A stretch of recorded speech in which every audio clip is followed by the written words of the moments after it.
Okay, won't be long, just getting the stream sorted out.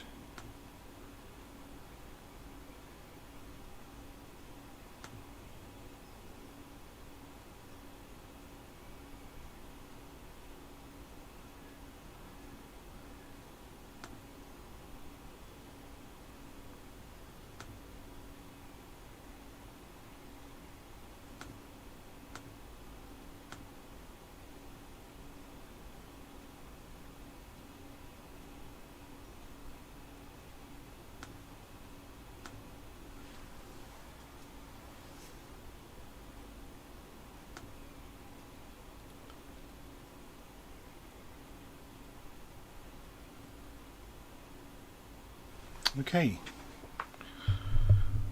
let's get this show on the road, shall we? So I've not actually flown the Wilga 80X before, so it's got modern avionics, so I'm going to be interested to see what those modern avionics exactly are. So we have to remove the gust lock to begin with. We go and make sure the fuel is set. Oh, we have right or left engine. We don't have a both. That's a shame. So right or left fuel tank, I mean, not engine.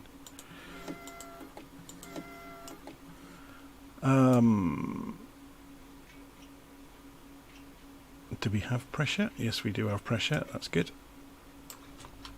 So batteries on, starter on, fuel pump on. The navigation lights on before starting the engine.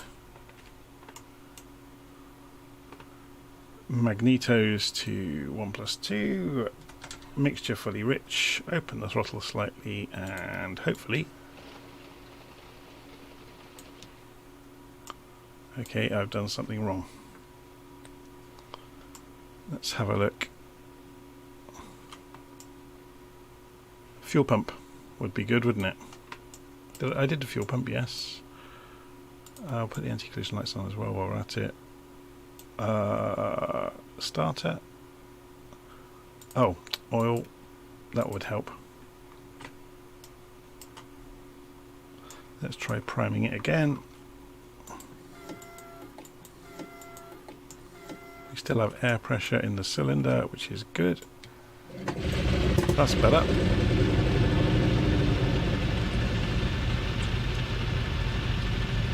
Okay, so if we close the door, then it'll be a lot less noisy.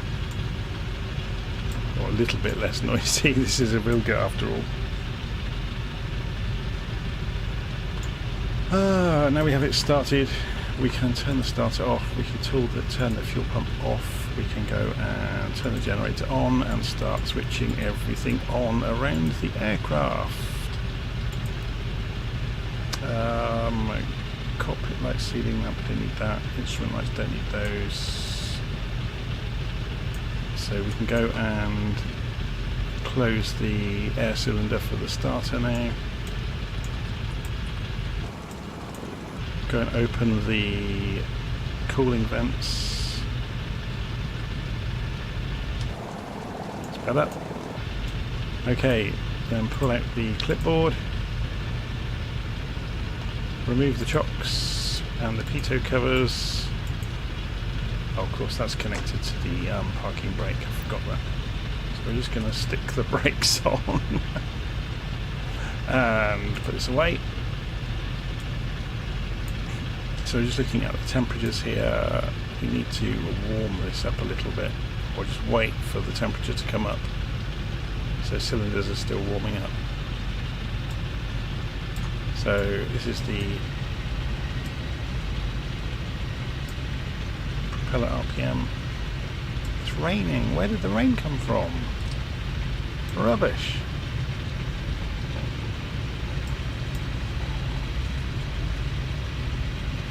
So while we're waiting, let's just have a quick look and see where we are. So we're at Tallard. We are heading into the wind on the grass here, so we could just scoot across to the runway. We'll enable the compass. Oh, this is interesting. We've not got a Oh, of course we've got a GPS over here. Let's just have a quick look at that. So just pull the map up. That's interesting. That makes things a lot easier. I'll go and put the transponder on.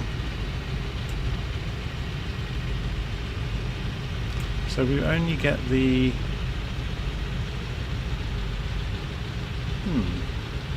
I'm not sure I like this without the having a proper compass. Does that... Oh, that moves this over to here. That's rather crafty, isn't it? Does this have a compass rose mode? I don't suppose it does it? 3D vision. Okay, that gives you, that gives you the best of both worlds then.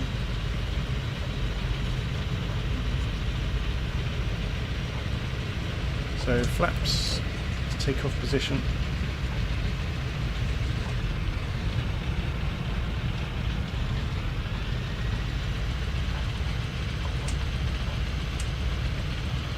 Open the engine up.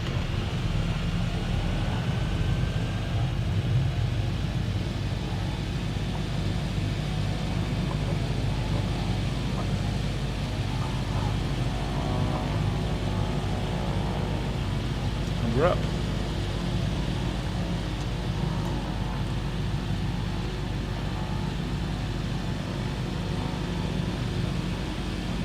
Just keep an eye on those temperatures as we climb out. We're looking good.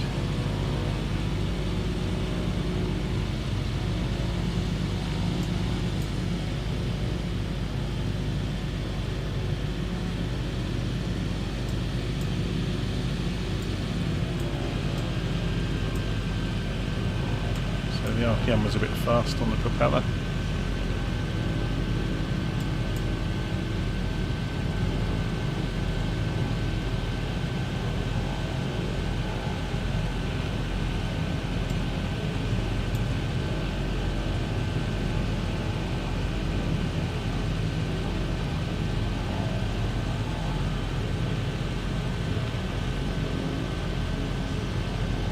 That's where we've just taken off from, Tallard airfield.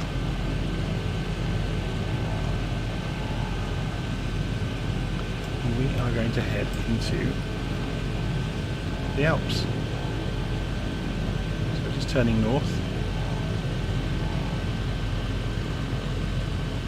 It's a little bit cloudy here and there, but by and large the weather isn't too bad today. So if we zoom out, we can see we're coming back up the side here. We're going to fly first, I guess, up the valley here, directly north of us, up towards Lover Sud, or maybe we go Mount Dauphine. Yeah, we could go that way and then go around past Alpe d'Huez. So we'll just get and look at the aeroplane, which is going wildly out of control while we're doing that. So we want to be heading about 70 degrees.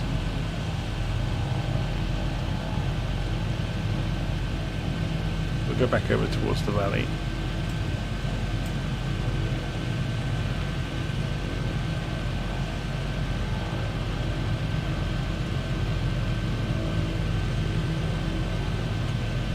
Okay, flaps up. Mixture back.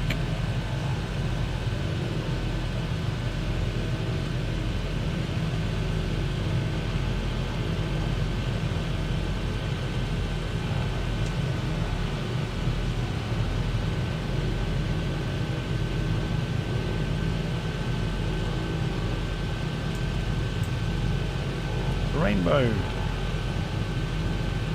So we're going to follow this valley over here, I think.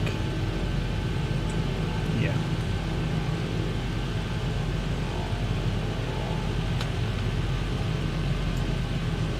So it'll be interesting when we get into the Alps to see what difference it makes having the WeLoveVFR stuff installed and the Mamu things installed for the gondolas and the lifts. Things like that.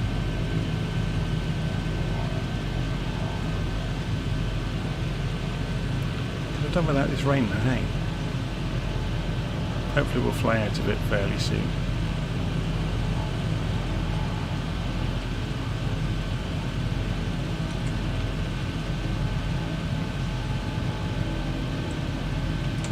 zoom in on this map so we get some idea of where we are.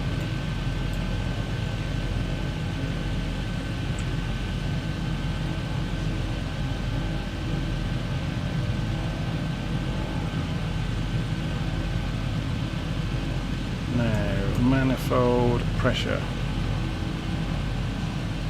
To push that into the green a little bit.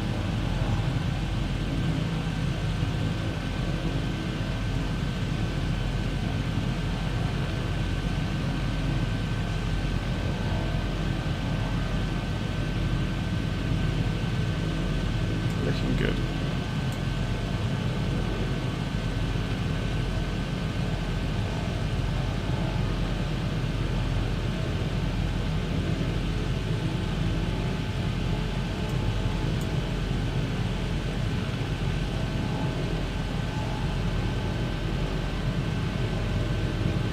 Now, you can see here a cable, which is part of this scenery update. So there is a marker. Oh no, it's a cable car. No, it's markers on the cables, yeah. So, just to show you that these add-ons have done this, they've introduced cables, not only in between pylons on the ground, but the ones from the mountains down to the ground. So you obviously get these markers along the long cables to warn air traffic. So we need to be mindful of this as we're flying today.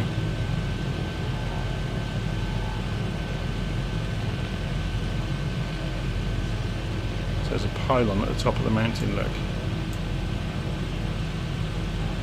With these huge cables down to the ground.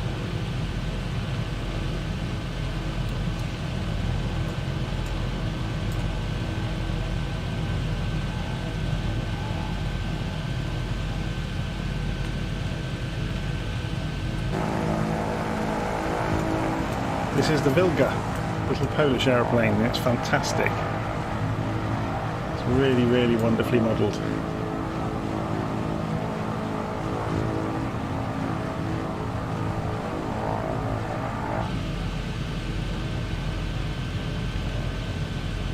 I think Flight Sim's having a bit of a nightmare with the scenery today. See it loading patches in as we get there, which is a little bit unusual.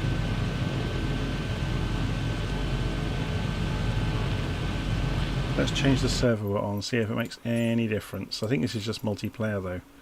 So if we say West Europe, close, resume.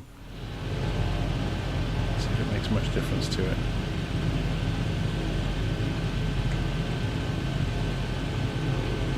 So Wilga, I think, is from the 70s and 80s.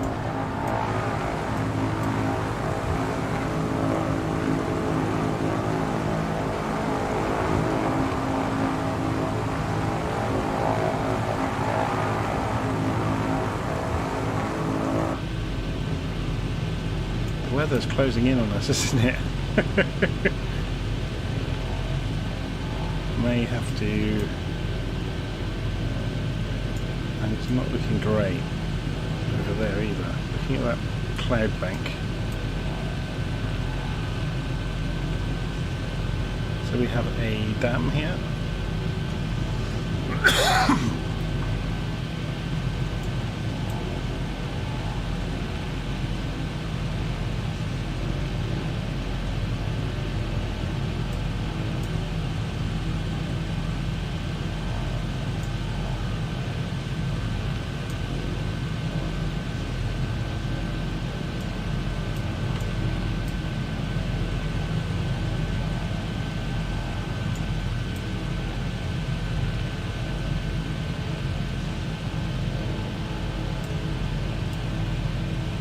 Obviously there's no autopilot in the Wilga, so you have to keep an eye on it the whole time. I'm trimming the ailerons to try and stop it rolling. It's not having it. Okay. So at the moment we're working our way up towards Mondorfi. And then we'll go around towards Alpe d'Huez hopefully, but it's going to take a little while. It's not the fastest aeroplane in the world.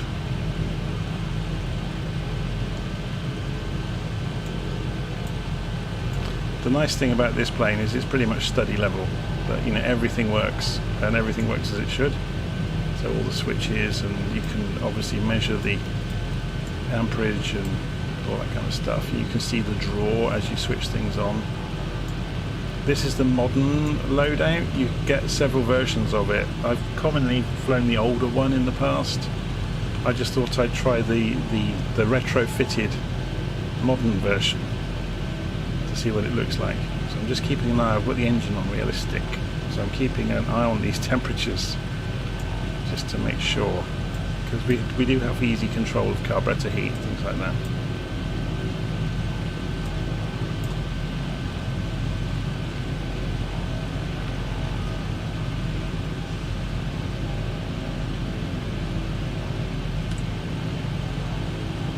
So we stay along the lake for the moment into the horrible rain cloud ahead. And we'll see where we get to. Presumably we could put a flight plan in here, couldn't we? So the first waypoint would have been Tallard. Probably not a good idea to do this in the air when we've got no visibility. So LFNA, then over to Dolphin, then maybe over to Alpe d'Huez. Wrong way.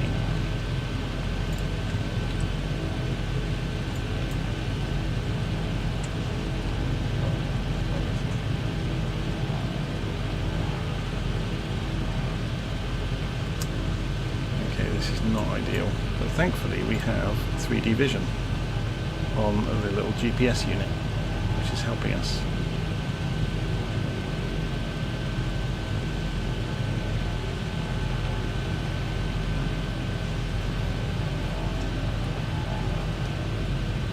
So that's the huge advantage of the modern version of this plane, I guess.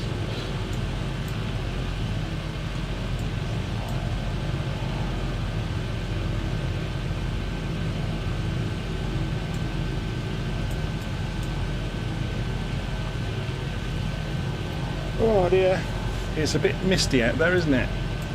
Should we descend down and see if we can get underneath the rain cloud? Well, I think we just are in the rain, that's half the problem.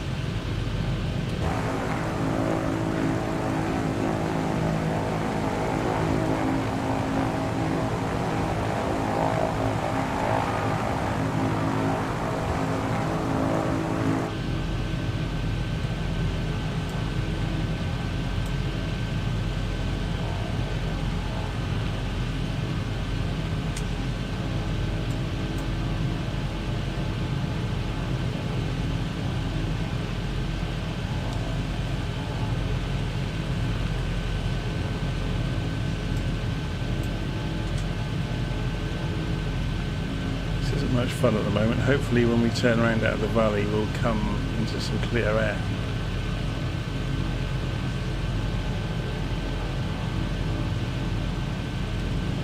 So we'll go and have a look.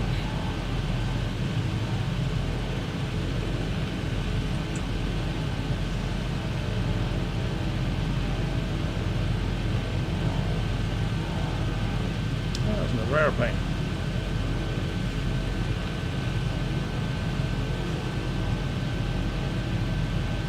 I ought to run transmitter, didn't I?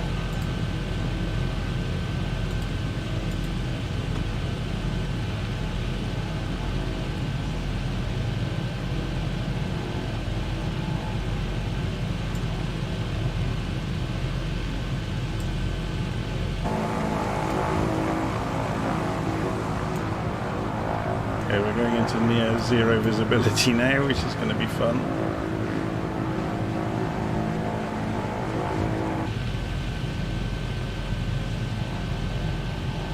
There's probably a nice church over here in the mist.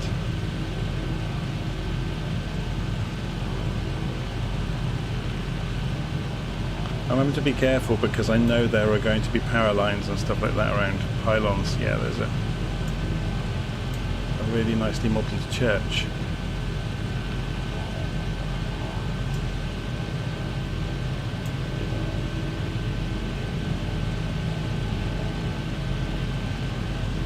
And because I've got the powerlines add-on installed, we can hit them. I've tried it. It makes a nice twanging noise. Yeah, I think we're slowly coming back out of the mist. So if we have a little look at the map, so we follow along this valley then.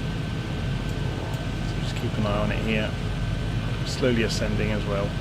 So we might even climb over the top of the rain.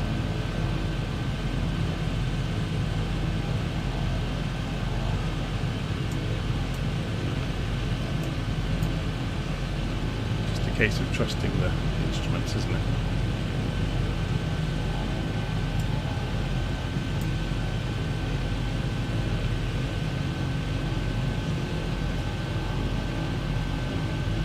It's funny in a way, isn't it? I added all of these VFR add-ons to make this a more rich flight, and the weather's been atrocious so far, so we've not seen anything. And here comes the snow. Obviously we're ascending the whole time, we're coming up to 4,000 feet now. So I ought to be mindful about the mixture, keep an eye on these temperatures with it getting colder. Looking good so far, we're in the green everywhere. And the sky in front of us is clearing slightly. We're entering a patch in between the rain clouds, by the look of it.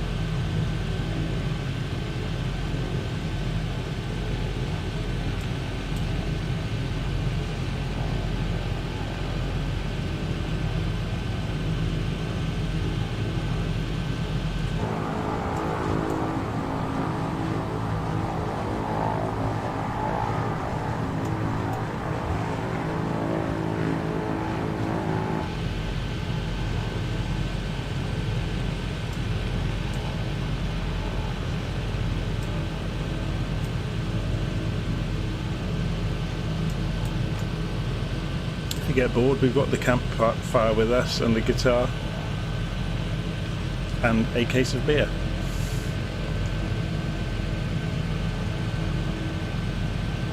Hooray! We're out of the cloud for the moment.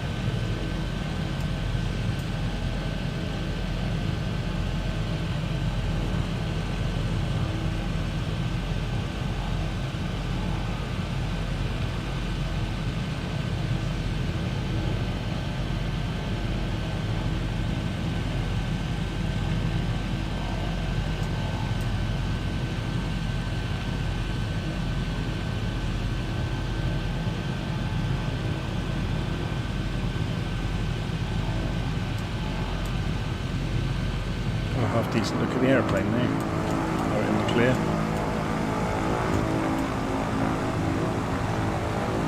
So huge tyres on this version, isn't it?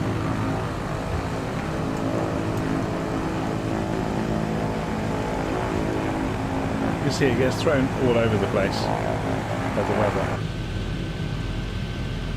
Okay, is this our left turn? It is. So this is Mondorfin. So we could do a touch and go here. I presume the airfield will come into view behind this hill.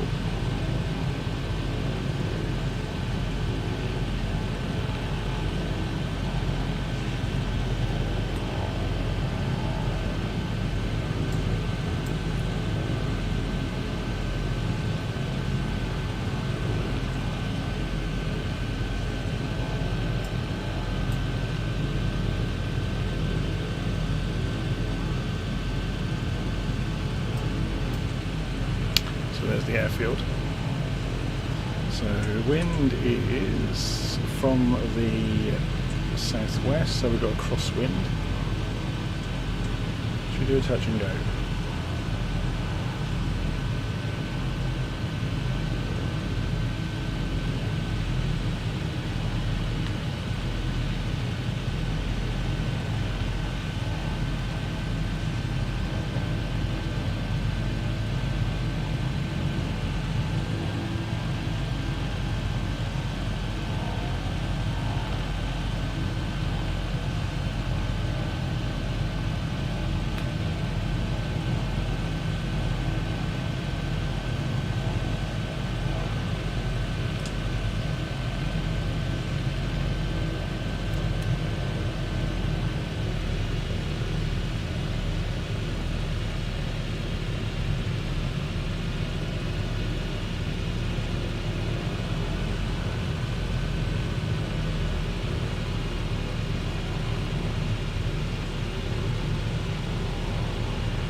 heavy wallop more than a touch, but there you go.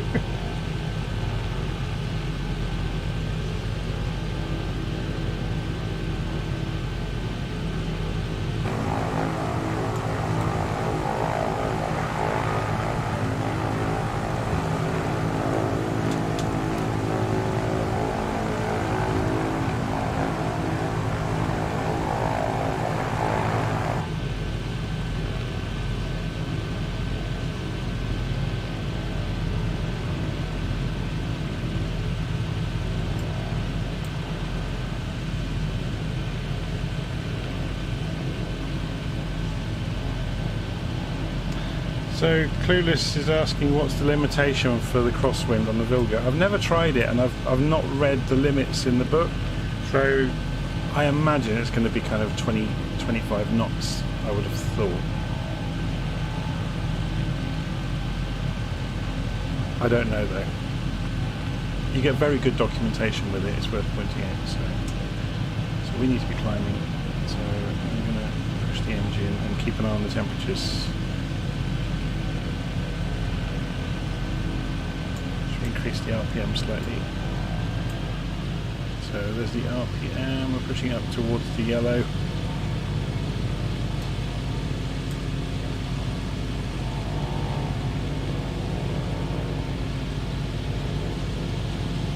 In the green everywhere, so we're quite happy.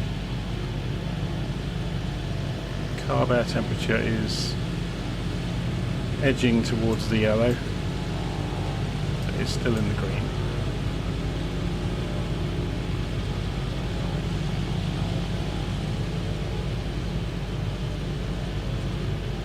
Going the right way, looks like it. So have we actually got a way through? So we carry on past here up to Briançon before we turn in. Okay, so we follow the valley round to the left and then to the right. Ryan says hello. Hello Ryan.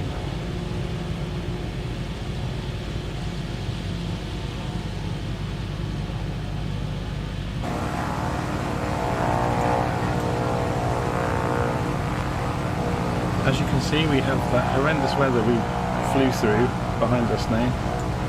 We're getting bright sunshine this direction. So let's hope we stay away from... Oh, I say that. Look, we're going to be flying into that in a minute,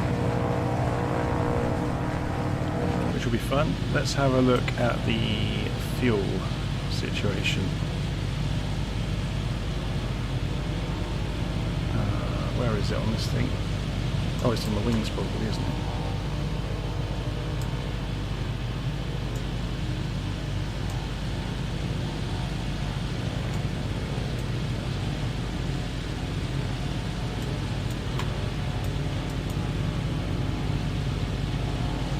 So we need to go for the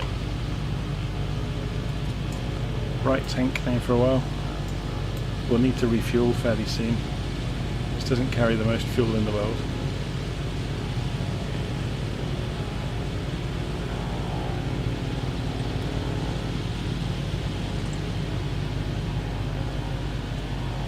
Okay, so next left basically, we pass over a town and then turn left. So I imagine it's up here.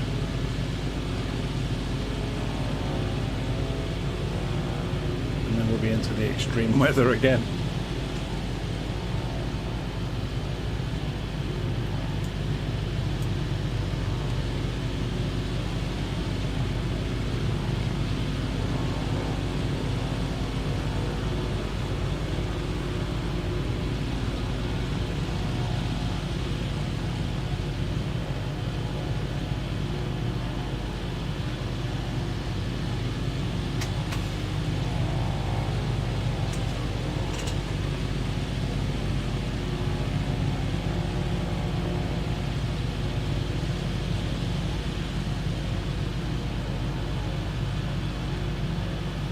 Rainbow.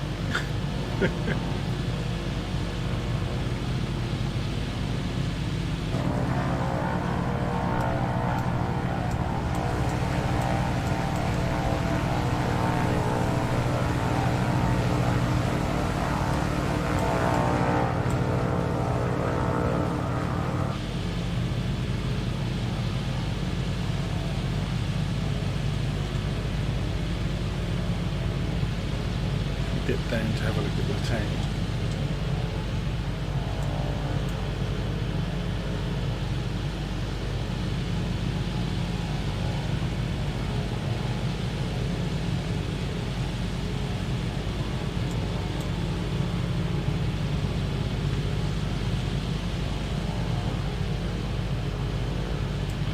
Yeah, being thrown around quite a lot by the wind. Ryan's asking, what is my favourite payware?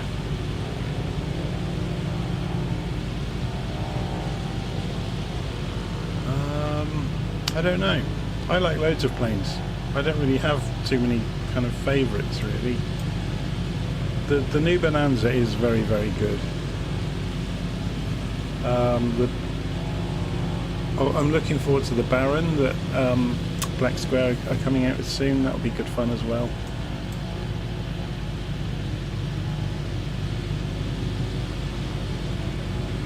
Okay, so we follow this valley around to the left, and then we can follow it all the way down to Alpe d'Huez. So if we climb along the way, or we may be able to climb in the valley in front of Alpe d'Huez, actually it's quite a big valley, and then climb up and land at Alpe d'Huez. That'll be good fun.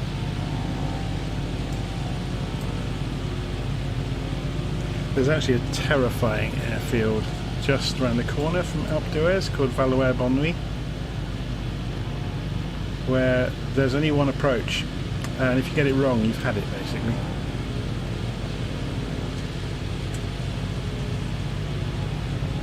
Okay, so we're going to stay on this valley now for the next little while. We can refuel at Alpe d'Huez hopefully.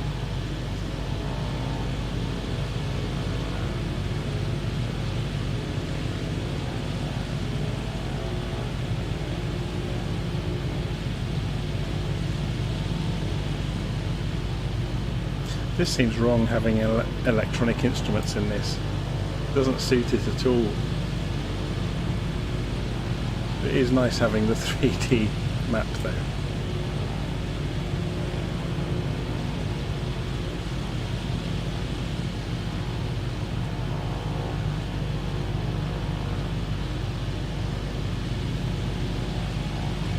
So Fighter Mafia is asking, do I have a PPL? No, I don't. No, I'm just a sim enthusiast, just like anybody else that flies with Flight Simulator. I am interested in aviation though, which is why I kind of have the fascination in how the planes work, what the correct procedures are to do things, and all that kind of stuff.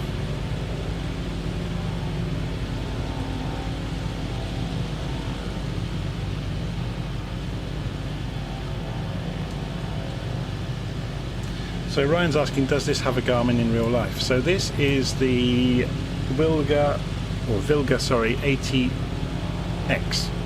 X-ray, which has these retrofitted modern instruments.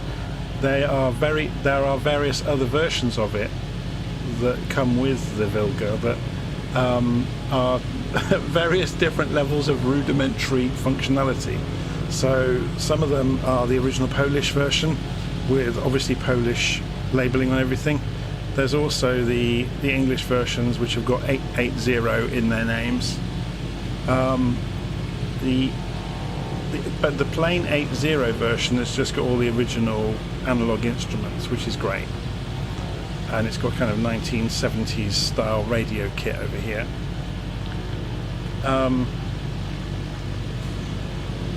So yeah, the various different models add more and more bits and pieces of electronics to it. So they're kind of representing the different models that have appeared over the years. And as far as I believe, each one that's available in the pack is a real aircraft that that has actually been studied and detailed. So this particular one is a real aircraft. So if you go and look up this tail number, you'll find it.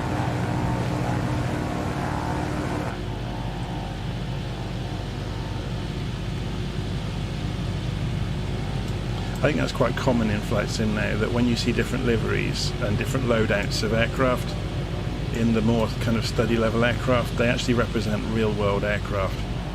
I guess the most obvious version, the obvious example, sorry, of that is the 737s from PMDG.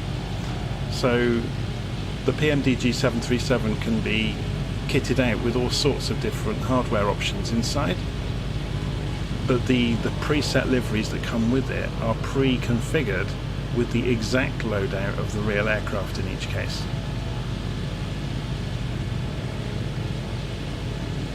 Okay, so we're getting some altitude now. Need to be careful looking at them. Yeah, we're getting cylinder head temperatures dropping, so we're going to should we put some cabin heating on as well? That might be nice for the pilots. Oh, if I can grab it. There we go.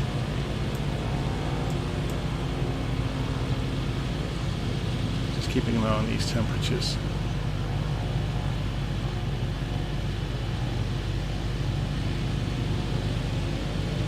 The other thing we can do for the cylinder head is close the front of the aircraft. So close it down a bit, this grille, which will allow the engine to warm up a little bit. So you can I'm just looking at this and seeing that it's... Well, that's getting too hot actually. It's the other way round. Sorry. So go back the other way. So that's mainly because I am pushing the throttle quite a lot at the moment. Obviously because we're climbing out of here. So we're going into the yellow on the... We're not dangerously, we're not over it, but we just need to be aware of that. Should we try and get some height, transfer some of this speed into altitude as we climb up here? Try not to get into trouble in a few minutes' time.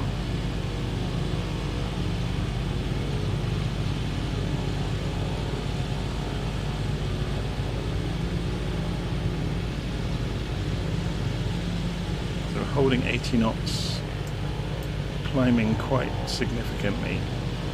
We're coming up to 8,000 feet now.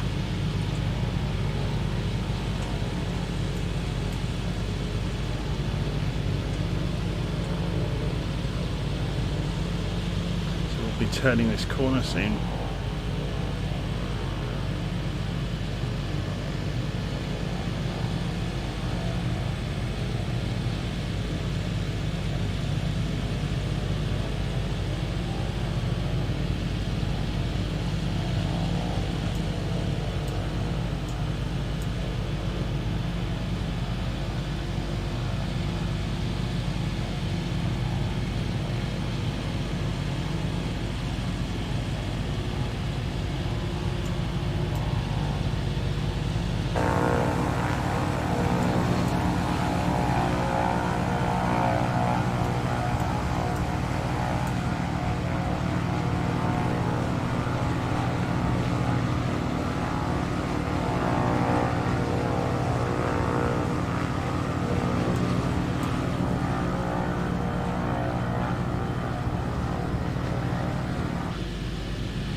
Got a barometer somewhere, or a temperature, mercury temperature or something.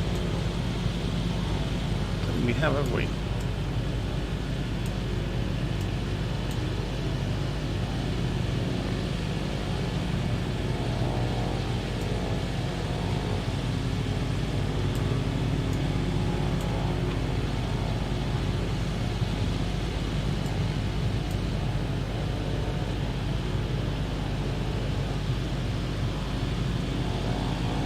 Okay, so let's figure out, we're coming up, we're 8,000 feet at the moment.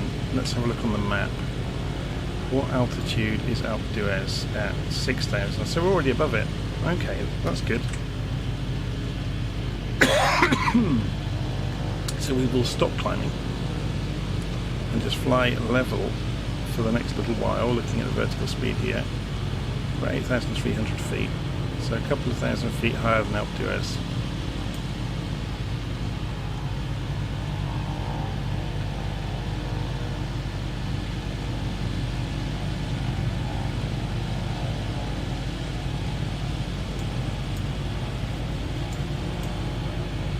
That is slowly getting hotter and hotter, isn't it? I'm going to have to come back off the engine a little bit.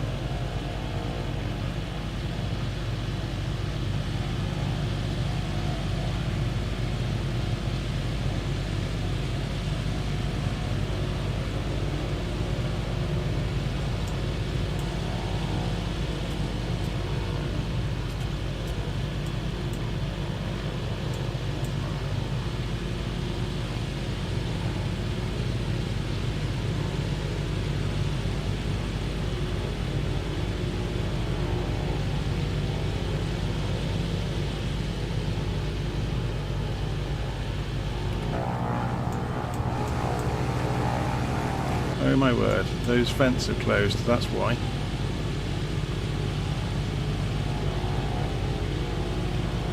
I've seen this happen before with it, where it suddenly closes itself. I'm not sure if it's a glitch in my controls or what. But that's why that was suddenly going through the roof. Good job I was watching it, really.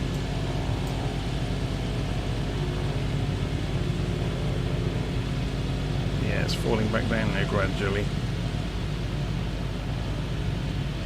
So we're back at just under 7,000 feet.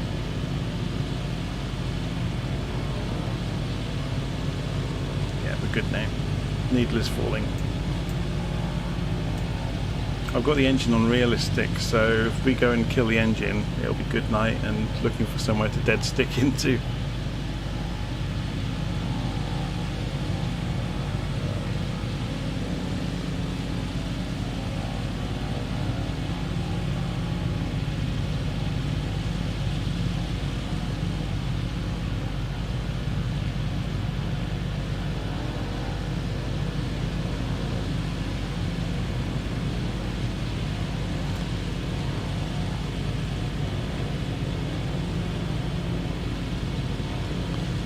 So I noticed someone's mentioning transmitter that shows the little red aeroplanes on the map.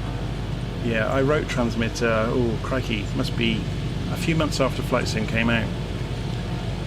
It's a tiny little program, it just broadcasts, it uses SimConnect to connect to the simulator, which is the native API that all the flight simulators have had for the last several generations.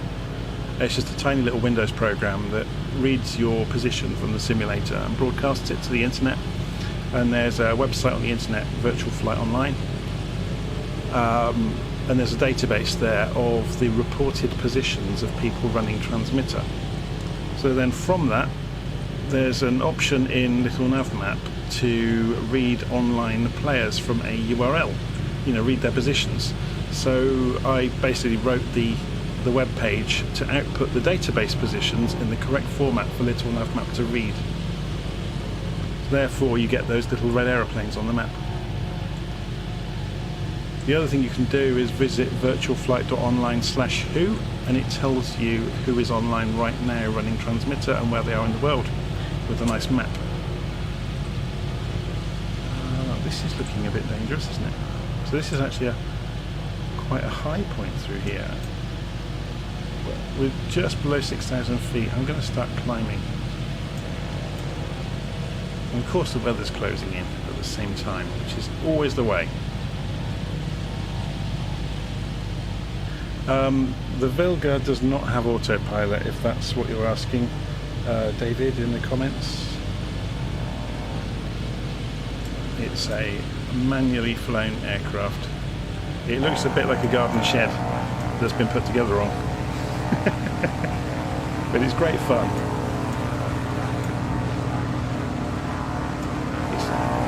Are a bit big, aren't they?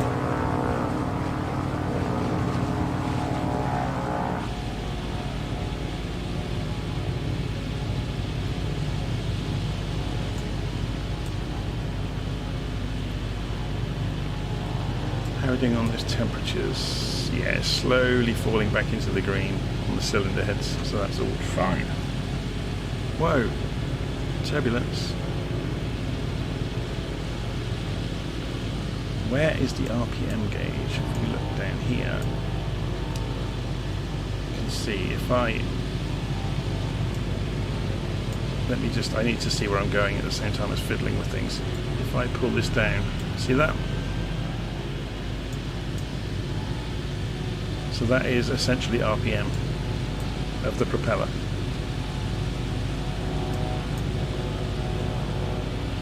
But then if I manipulate the throttle, you don't actually see it very much, but you can see down here the manifold pressure. So all I'm doing is keeping the manifold pressure in a good place and trying to regulate the RPM. So at the moment, look, the RPM is a bit fast, so I just pull it back a little bit, keep it in the green, and keep an eye on the cylinder head temperature.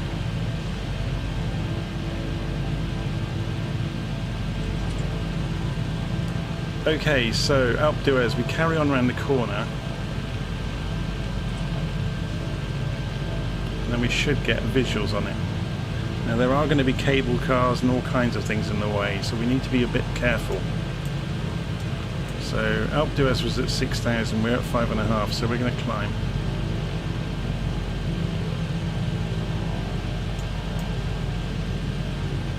We're not there yet, but it shouldn't take long to get there. So if you look on the map, we just got to go around this corner and then we'll see it to the right.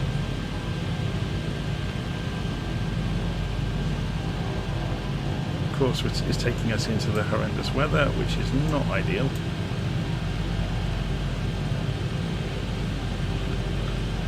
So it may be that we can't get into Alpe d'Huez because the visibility isn't good enough, but we'll try. So we're coming up through 6,000 feet. What was the exact height of it? 6,100. So when we come around this corner, you'll see it in the bowl behind this hillside. There's the town down in the bottom of the valley. And you'll see the wiggly road that the cyclists go up in a moment, zigzagging its way up the mountainside. So if you're not aware, Alpe d'Huez is one of the famous stages of the Tour de France cycle race. So you can see there's the gondolas with the cable cars and stuff, or there's pylons, sorry. When we come around the corner you'll probably see some cable car runs. There you can see the zigzag road and the airfield at the top of the hill. We'll get a much better look at it in a moment. Just going to scoot over to this side of the cockpit. See what we can see.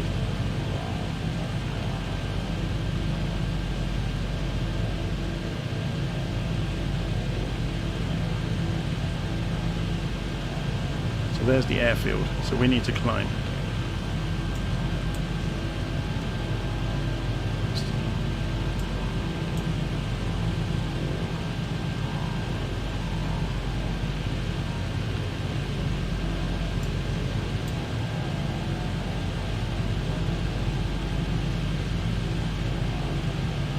So we're just keeping an eye out for the actual airstrip, which is, I think, is there. I'm just gonna. Oh no, it's over here. Sorry. Looking at the town. There's the airstrip. So it's uphill, so you do need to land with some speed to make it to the top of the runway. So we're going to approach. You can see there are cables across the valley as well, which can get in your way.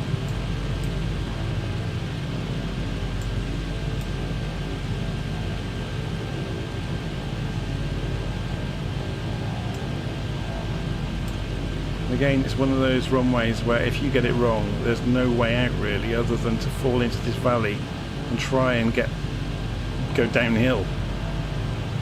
So do a hard right turn and fall into the valley. Okay, we're lined up.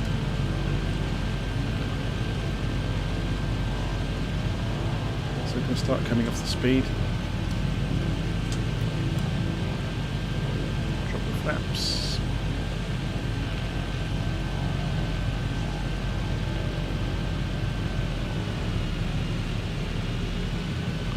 So you're going to get this false perspective because it's on a steep incline on the runway.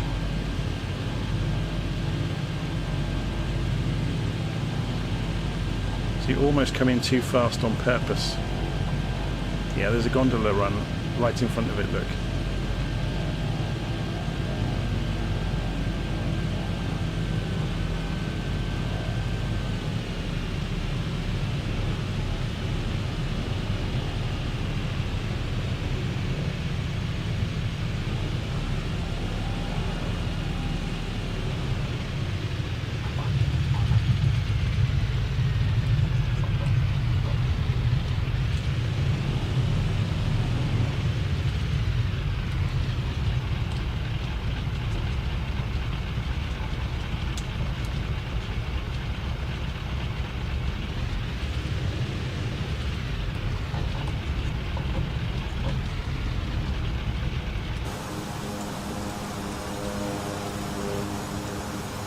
out everyone else's way.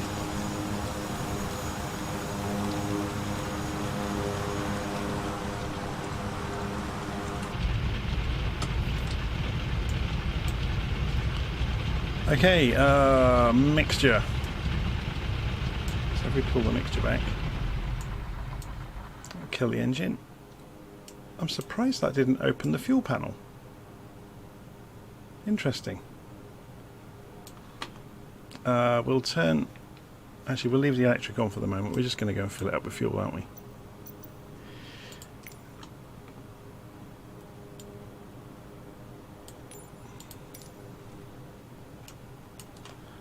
And we put the starter back on, put the fuel pump back on. We turn the gas cylinder back on to turn the engine over. Is it going to work? There it goes. We'll go back to the other tank for the moment. We shouldn't need to prime because it's just stopped running.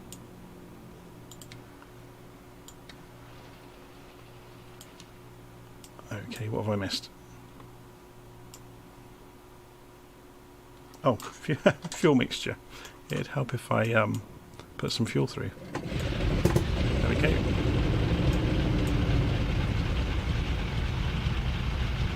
Turn the air bottle back off, turn the starter back off, and turn the fuel pump can actually come off. You don't need it on. So you can see, look, the temperature since we've been sat idle has already dropped off like a stone.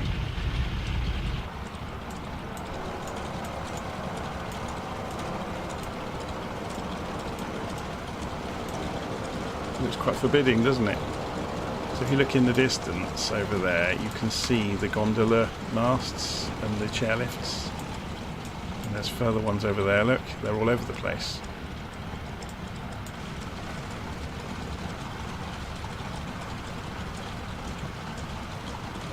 So, I'm not sure how you pronounce your name, saying it lands nice, doesn't wiggle all over the place like the DH8. No, that was me forcing it to go in a straight line. I was on the rudder with massive inputs to keep it going in a straight line. And on the ailerons to keep it level. It was trying to dive all over the place.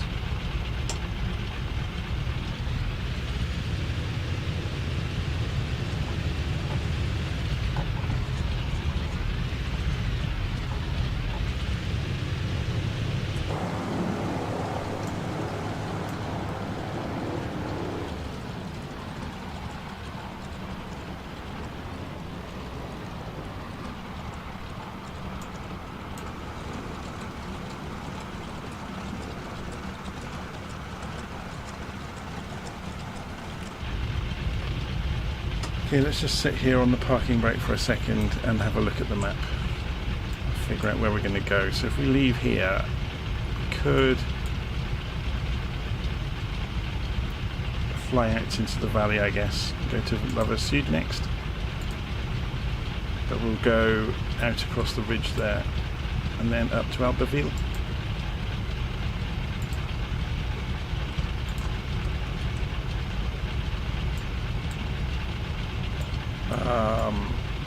I'll probably end at Alpeville today because this plane's so slow it takes ages to get anywhere.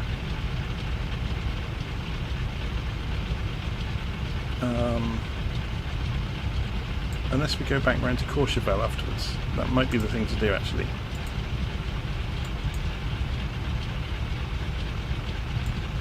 So out to Lover Sud first. Okay.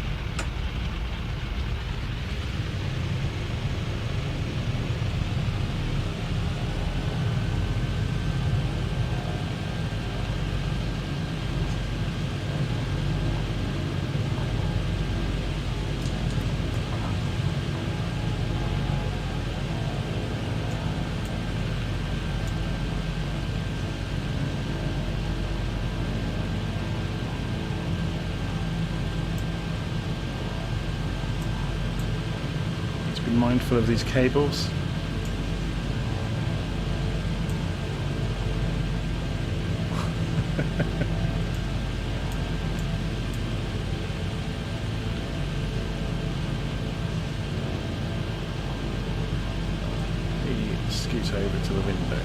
see the cable car runs. Okay, so we are going to descend back down to La Sud.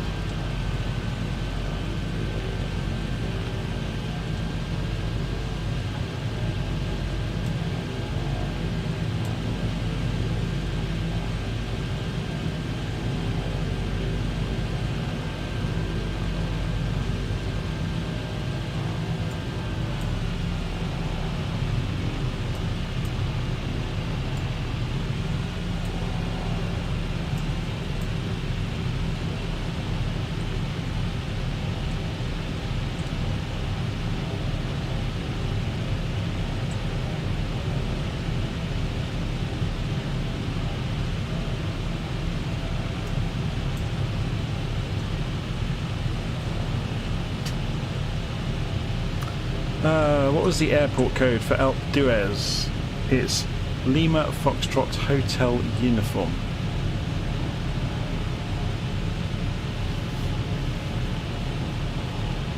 As I say, it's one of the famous stages of the Tour de France, climbing Alpe d'Huez.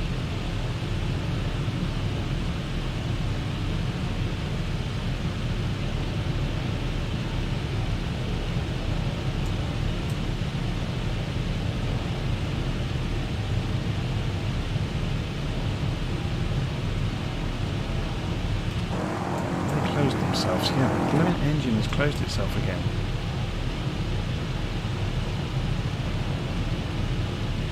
It's heating up.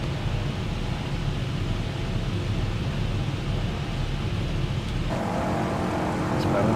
So what I'm doing is opening these vents at the front of the engine to let the air in, to cool it. So I noticed that needle was climbing.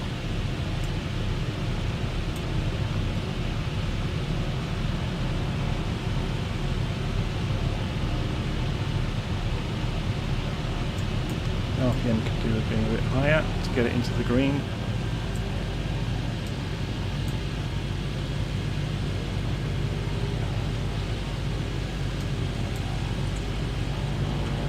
Okay, so we need to go over the top of this hill, or we can go around it.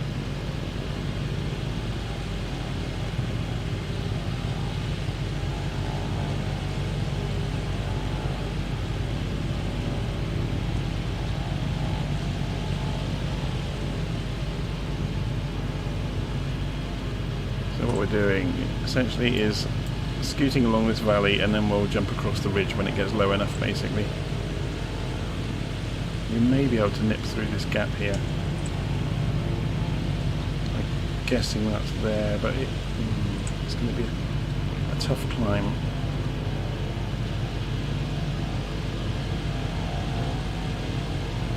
Let's see how we do. At least we got the valley for, you know, we can cross over further down the valley if we need to.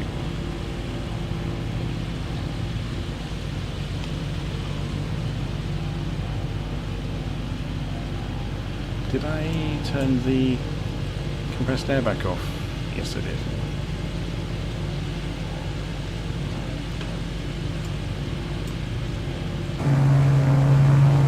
That's closed itself again. How odd is that?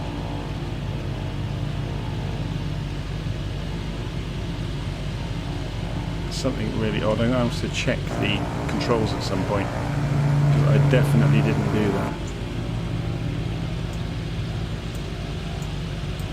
There's no way we're going to make it through there, is there? Should we have a crack at it? But no, there's no way. Unless we circle. Let's see how we get on. If we circle once...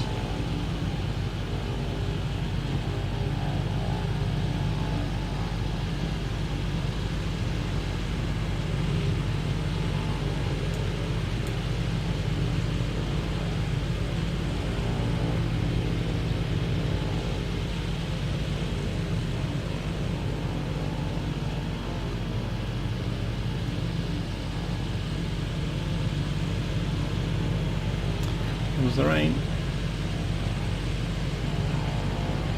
Or in the next valley anyway.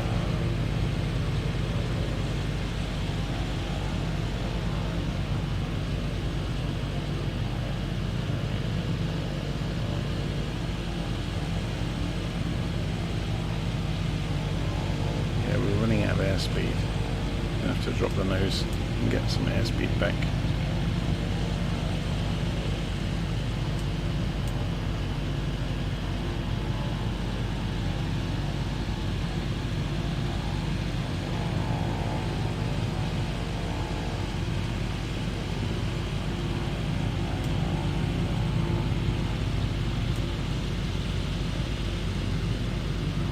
I think we're probably going to be able to clear this, you know.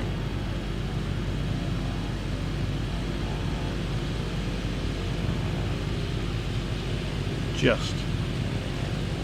Maybe.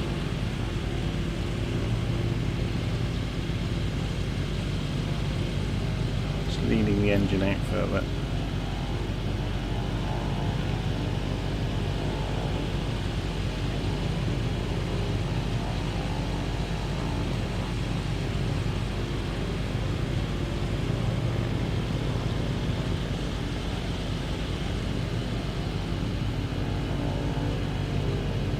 Maybe not. Obviously, as the air is getting thinner, it's getting more and more difficult to climb. I don't want to resort to flaps unless we absolutely have to, although let's try something.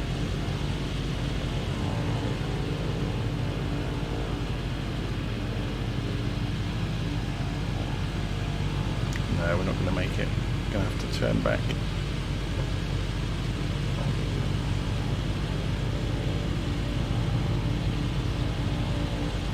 Maybe if we circle in the end of this valley, that will give us enough to do it.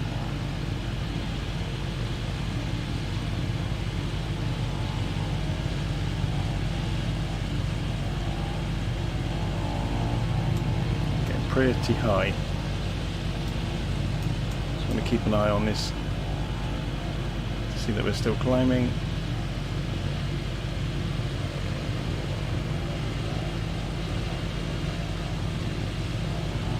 Okay now.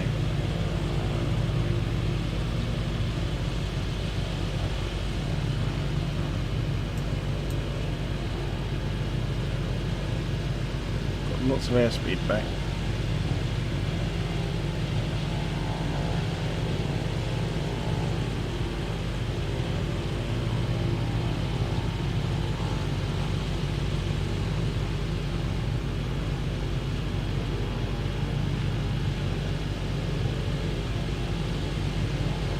Going to be fine. We've just crossed the ridge and this will descend down into Lower Seed, hopefully.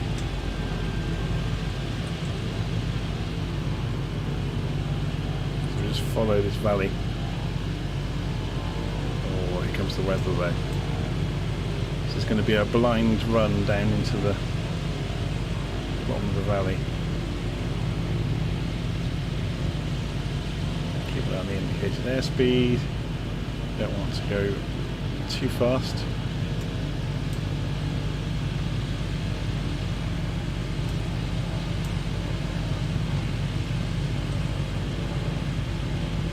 Are we actually going to be able to see anything down in the bottom of the valley?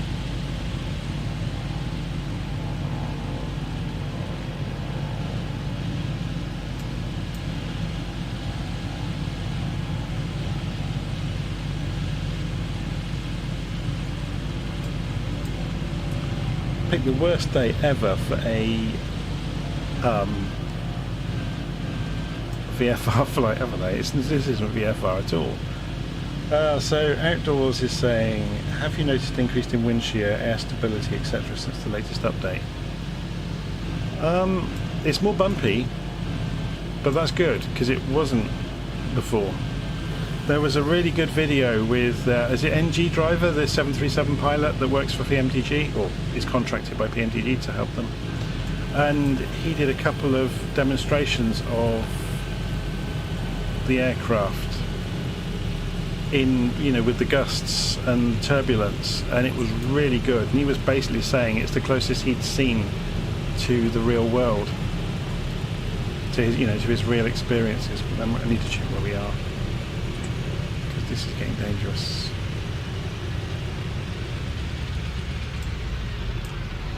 We've just lost the engine. Why have we lost the engine? I think we've just descended too fast and we've frozen the engine. This is a known issue.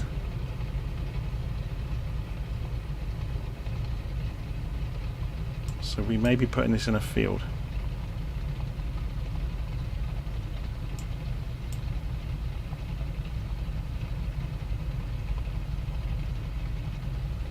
I've basically just shocked the engine, I think.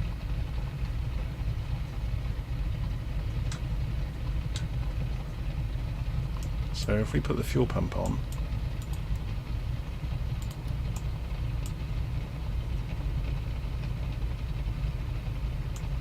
can we get the engine to come back alive?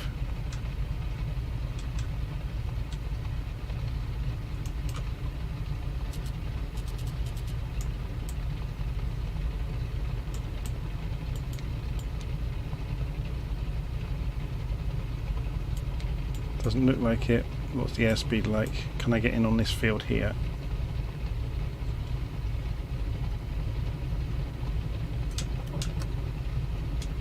It's going to be... We're not going to get a second go at this.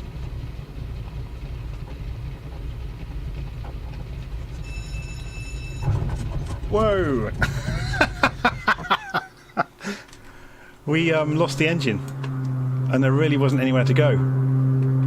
Obviously we can turn the aeroplane over because this is Flight Simulator. But I think what happened there, I had the realistic engine on, I descended too fast and we shocked the engine with the cold air and with the change of pressure, which it does talk about in the book. So what you can do, that's why in the clipboard there is this engine realism option. If you have that on, which I did have on, I descended too fast and it killed the engine. Okay, so let's go and see if we can get it to restart now.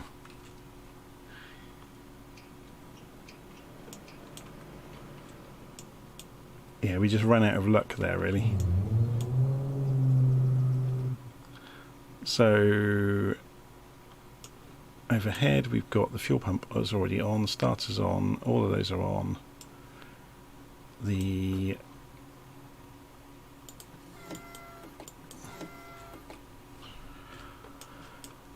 see if it will turn over. Whoops, we don't want the gust lock on. Got our engine back.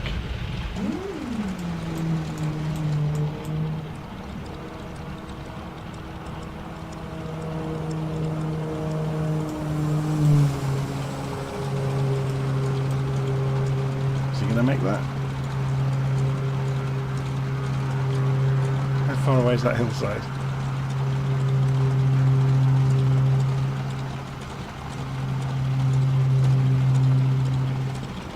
Further away than it looks.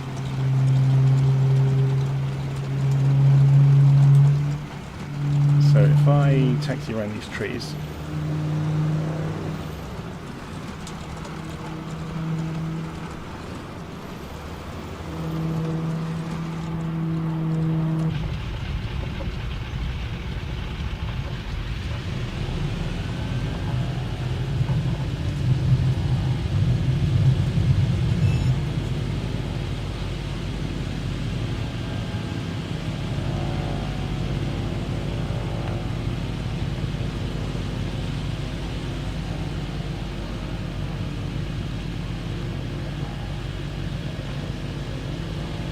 so yeah, I think what went on there, we descended into more dense air. The cold, dense air killed the engine.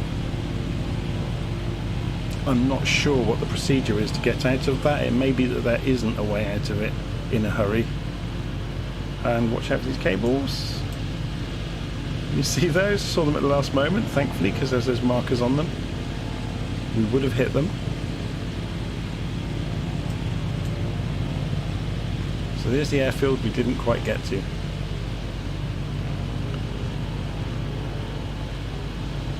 Would have been interesting actually to see if we could have made that glide profile and got in here. Maybe not.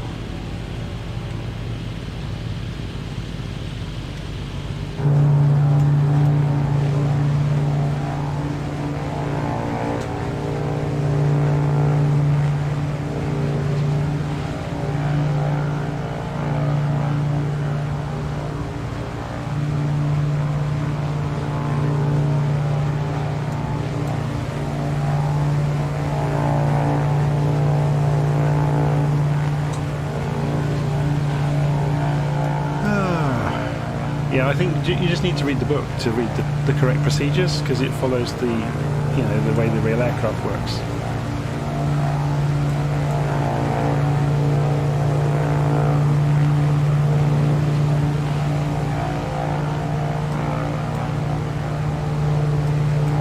It's much prettier in the valley, isn't it?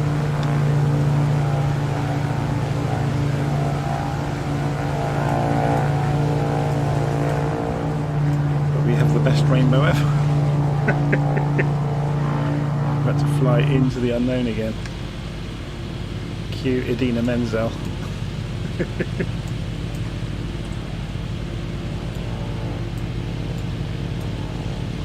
So if we fly,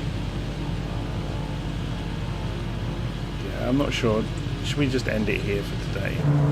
That's a hell of a long way to fly around to get to Courchevel. Let's go and land at this airfield in the sunshine.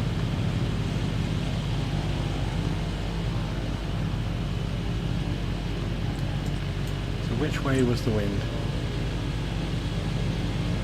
So it supports landing from this direction actually.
Okay, so go and close those vents.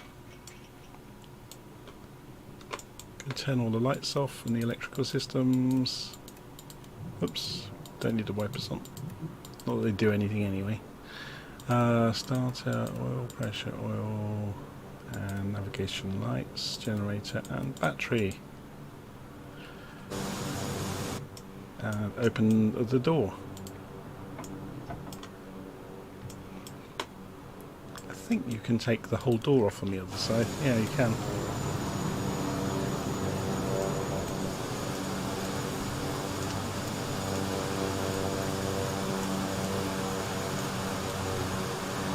Hello.